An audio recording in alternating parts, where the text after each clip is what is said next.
Okay, so we got another topic here. Millennial investors or investing. Millennial investing. Big Kahuna, welcome. Millennials are typically going to be the ones born in the early 80s. Everybody has a different opinion. Craze, welcome.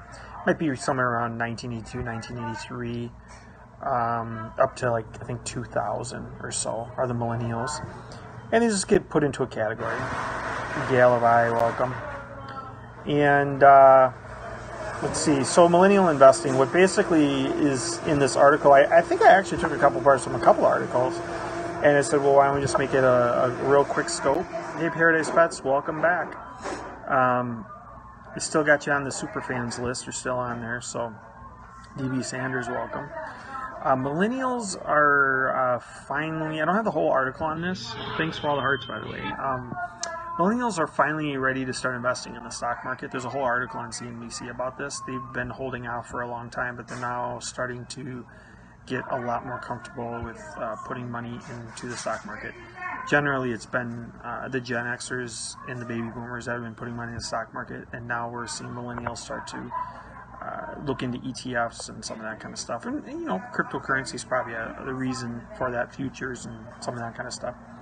TD Ameritrade also said that retail investors have jumped into investing due to the Bitcoin and marijuana-related securities, and they are talking about millennials as well on this other article. This is also on CNBC.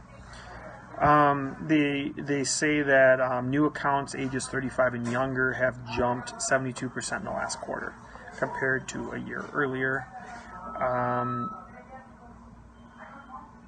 Okay, all right, welcome.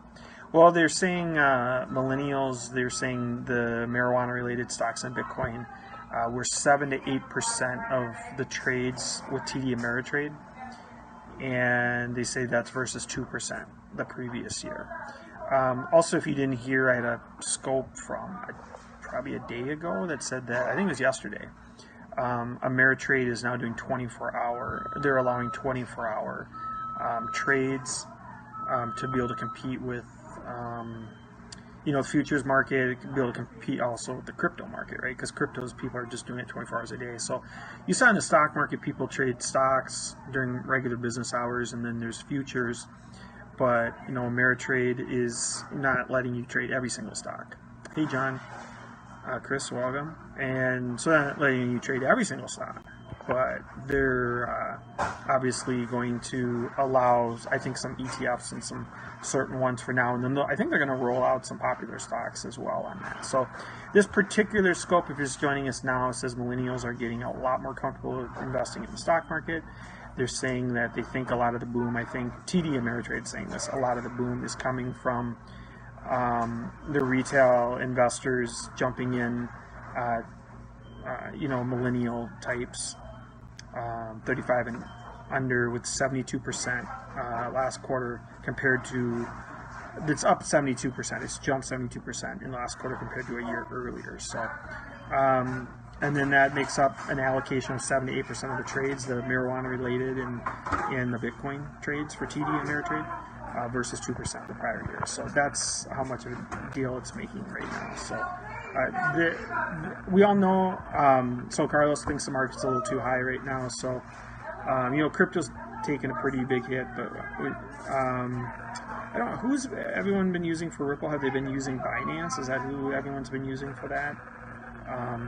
Ripple has obviously seen a huge correction as well as some of these other ones, but coinmarketcap.com, you can kind of get a feel for what everything's trading at as well, and how much money is coming into the market and leaving the market. So so this particular one is going to be on millennial investing. I'm just going to wrap this one up, and then just so you know, there's a few other videos coming up, real short ones like this, and one is NASDAQ looking into the futures for crypto, and then there's one on ICOs, I think, real briefly, and then there's we have, I think, 7 crypto terms and kind of what they mean. I'm very briefly go over those terms, but on a different scope. So those are 3 more scopes coming up very, very soon. So Paradise Pets, thanks for coming on. Thanks for everyone else for the comments and participating. See you soon.